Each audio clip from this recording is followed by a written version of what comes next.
the guaranteed income supplement, they're tired by 65. Mr. Morneau, sorry, They your deserve 3 it. minutes is up right now. We are going to Mr. make a Oliver's difference on poverty time in to this speak, country. please.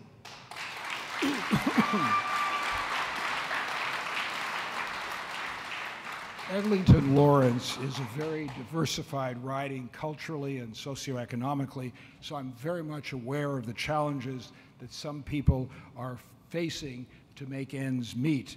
I'm also proud of the record we have as a government in supporting low-income Canadians and alleviating poverty. Let me just mention a few of those accomplishments. We've removed over 1 million low-income Canadians from the tax rolls, including about 400,000 seniors. We increased the amount that Canadians can earn without paying taxes. We've created the landmark working income tax benefit to support Canadians who want to work. We've increased the GIS supplement for our most vulnerable seniors, the greatest increase in 25 years. We recently promised a new pension income credit for 1.6 million single and widowed seniors, and of course, 4 million Canadian families. Every single Canadian family will benefit from the increase in the universal child care benefit, the vast majority of them in the lower and middle income areas. The good news is that the number of low-income families is at its lowest level in over 30 years. Low-income Canadians have seen a 14% increase in their real after-tax income since we came into office, compared to 10% for the other Canadians. Last fall, UNICEF reported that child poverty in Canada decreased during the recession by pulling roughly 180,000 children out of poverty. And UNICEF credited this decrease to our government's action to put money back in the pockets of Canadian families. And I've seen that as I've gone to the Filipino community and other communities, new Canadians who are confronting the issue of bringing up their families. Our government is also committed to ensuring that housing needs of low-income and vulnerable Canadians are being met. We spent more than $2.3 billion every year, and we're committed to doing that over the next 4 years to ensure that Canadians in need have access to affordable, sound, and suitable housing. We've renewed the homelessness partnering strategy to assist homeless and people to transition from shelters and the streets to stable housing. CMHC invests $2 billion annually in housing, including $1.1 billion in social housing projects, including also First Nations on reserve. We have a proven track record on tackling the issue of housing, and we will do more. I'll talk a little later about the issue of incurring deficits to achieve prosperity. That's not the way to go. Mr. Oliver, a lot of this sounds really good, and it would sound even better if it was actually effective. The reason that we're in balanced budget is because all this money that was earmarked was never spent. If there are these billions of dollars being given to First Nations, how come there are some reserves who have had boil water advisories and are living in rotting houses for longer than I've been a doctor and I graduated in 1998? The plan isn't working. The Harper plan isn't working. There are 35,000 homeless people in Canada. That's more people than are going to vote for me. Okay? I'm a home palliative care doctor. Do you know that St. Michael's Hospital, where I believe you used to work, they have a program called Homeless Palliative Care Program. That's how many people in Toronto are homeless and have become homeless under Conservative government. This is not the kind of leadership that we need. What we need is to actually fix the problems that we talk about, and that's what the NDP is going to do. I guarantee that if the NDP government is elected, there will be no more, well, there will be some boil water advisories, but there will not be 35 or 50 years of boil water advisories all in one place without anything being done. We will put money in to help with people in shelters, so those people who choose to be homeless will at least have shelters. We will actually put money into the hands of people who need it. We will bring people out of poverty. We will not give tax breaks to the wealthiest Canadian citizens and corporations like the Conservatives have done. So Yanni, can I jump in here? So it's nice to list a series of things, but you do have to consider the impacts of the policies that you don't list. And so some of the policies that weren't listed. The Conservatives came into power and broke the Kelowna Accord. We have an enormous challenge with Aboriginal, Indigenous Canadians, an enormous challenge. We would propose to significantly invest in on and off-reserve education to help our Indigenous populations to do better this generation and next generation. It's a shame in our country that we have the fastest growing population doing so poorly. But importantly, you need to look at some of the things that the Conservatives have done in order to judge whether these things are really helping us to move forward. They've decided on income splitting, and I know there will be some people in this room who like the idea of income splitting. The reason we don't like income splitting is it goes to the top 13% of the population.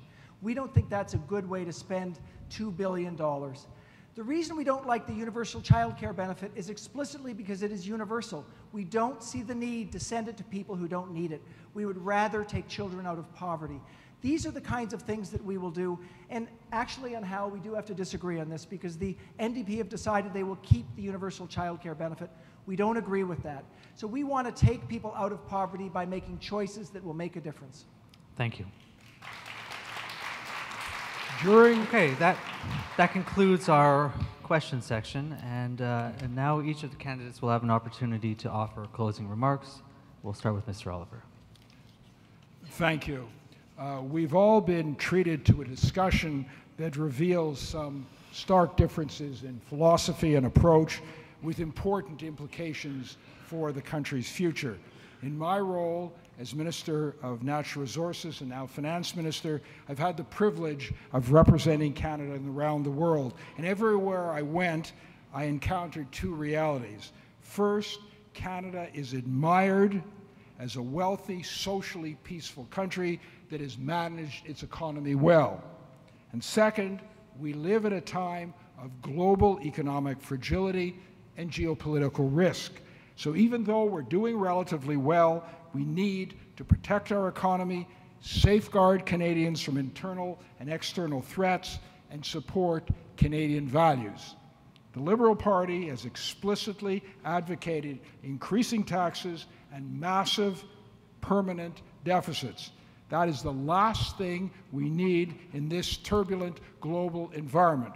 Our approach is to maintain the course with a balanced budget, low tax plan for jobs and growth that will fund social programs for Canadians from all walks of life, including the most vulnerable, maintain our fiscal strength, and secure our long-term prosperity.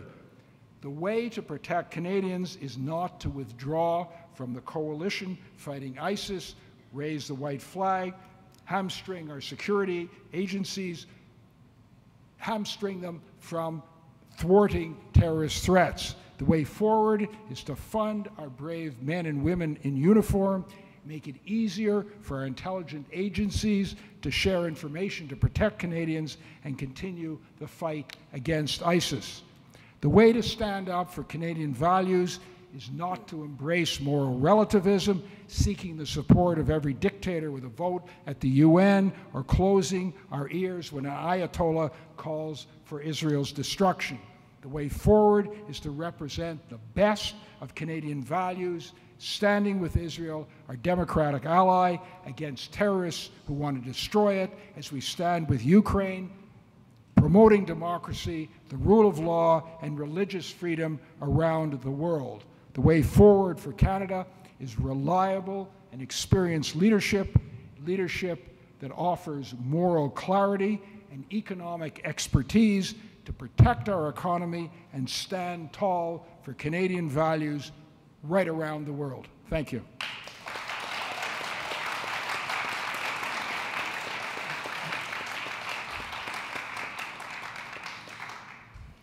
I'm very grateful for having been given the opportunity to debate here tonight. My grandparents came from a small insular shtetl in Eastern Europe, and they were the two most progressive people I have ever known. They instilled to me the ideals of a just society. I know they would be proud to see me up here fighting for the Canada I want to live in. I am very disturbed by some of the accusations that have been thrown at our party. But I know that I'm speaking to an audience that can see this for what it is, which is basically a desperate attempt to cling to power by stoking fear and mistrust. I hope that I have shown you that my leader, Thomas Mulcair, can be a strong force for support for Israel and continue to strengthen the bonds between our two countries. There is no doubt in my mind that Canada needs a change of direction. This needs to start on October 19th with the election of a new progressive government. We cannot maintain the course that fails our most vulnerable citizens. We can no longer afford a government that looks abroad for any fight it can join. We can fight for peace and build a more secure world together. We can rehabilitate our international reputation, and then when we speak out in support of Israel, the world will actually take us seriously. We can no longer afford a government that attacks our rights under the pretext of protecting our security. We don't have to choose. We can have both. We don't need a government that sees things only in black and white. We can recognize that people can disagree and still respect each other, and actually, when we listen to each other, we learn more than when we yell at each other. We don't need a government that cuts taxes to the most wealthy citizens and corporations. We need governments that will look after the need of the most vulnerable. We can bring thousands of families out of poverty. We can make sure that our children are safely cared for and that their parents can afford to work and build our economy. We can support our seniors by ensuring they are eligible for their pensions at 65, not later, and that those pensions are enough to live on comfortably. We can create a nation that treats everyone like a valued member of society, regardless of their religion, country of origin, what they put on their head, disability, or genetic makeup.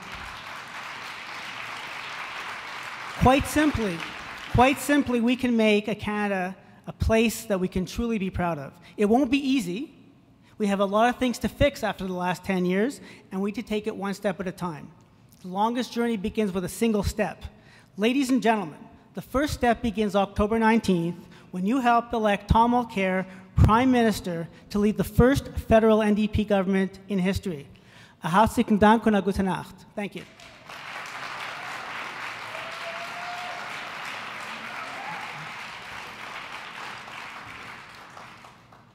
Well, I'd like to start by thanking CIJA for hosting this event tonight. This is such an important right of democracy, and I'm delighted that we have the three main parties represented here. I'd like to thank the moderator as well, and I'd like to thank my opponents. Now, I do have to, because I am in a competitive sport, which is politics, I do have to say that Hal does have a liberal opponent, Michael Levitt, and Mr. Oliver does, in fact, have a liberal opponent as well, in Marco Mendicino. So if you're seeking alternatives, they are certainly available to talk to you, just in case you're wondering. You heard tonight that there are many things that we disagree on. I think I helped you with your opponent. Thank you. There are many things that we disagree on, but I think you heard tonight that there's one thing that we absolutely agree on. We believe that Canada must be an ally of Israel. We believe that Canada must support Israel unequivocally. Its right to exist, its right to exist as a Jewish state, its right to defend itself in the face of hostile neighbors. We believe that we need to fight anti-Semitism in all of its forms. On these things, I believe we all agree. But I think this election is going to be decided on some other things. I think when you go home and talk to your family and your neighbors, you're going to realize that it's time for a change in this country. We are facing a low-growth environment. We know that for our children and for our grandchildren, we need to deal with growth in this country. We have decided, the Liberal Party, to make historic investments in infrastructure, investments that will make this country better, that will improve our lives through improved transit, that will deal with housing for so many people that are underhoused in our cities, that will deal with the challenges of climate change. We know we need to make these investments. We also know that now is a time to make investments with the lowest interest rates we've ever had. It's the right thing to do, and it will encourage growth, and it will create jobs. We need to go further than that too, though. We need to think about how we can recreate our economy so we can do better for the people who are facing real challenges. I told you today that we would like to change the Canada Child Benefit so we can raise 315,000 children out of poverty. We also want to increase the guaranteed income supplement so we raise poor single seniors out of poverty by giving them more access to funds. Importantly, we also do want to change our tax system to give a tax break to those people that are having the biggest struggle, those between $45,000 and $90,000. And yes, we will raise taxes on the wealthiest 1% by a little bit in order to make that possible. So it's not an increase in taxes, it's a change to the tax system to deal with stagnant wages.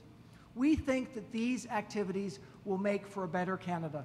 And we will do these things because we believe that it's going to help our economy grow, it's going to make it better for the next generation. So thank you very much. I look forward, hopefully, to seeing you as part of a new Liberal government on October 20th.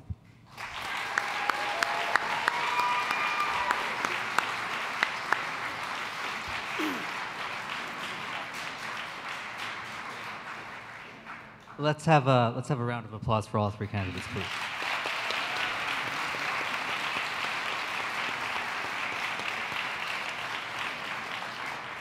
Before we finish, I just want to make a couple of points. All three parties represented here have tables over in the corner. Please go over and learn if you'd like to. Over on this side, CJ PAC can help you get involved in the campaign if that's something you'd like to do. Please see them. And the CJN has a table over there, so please buy a subscription. Again, thank you to CIJA and UJA Federation for organizing this evening, and thank you all for being here. And good luck on October 19th to everybody.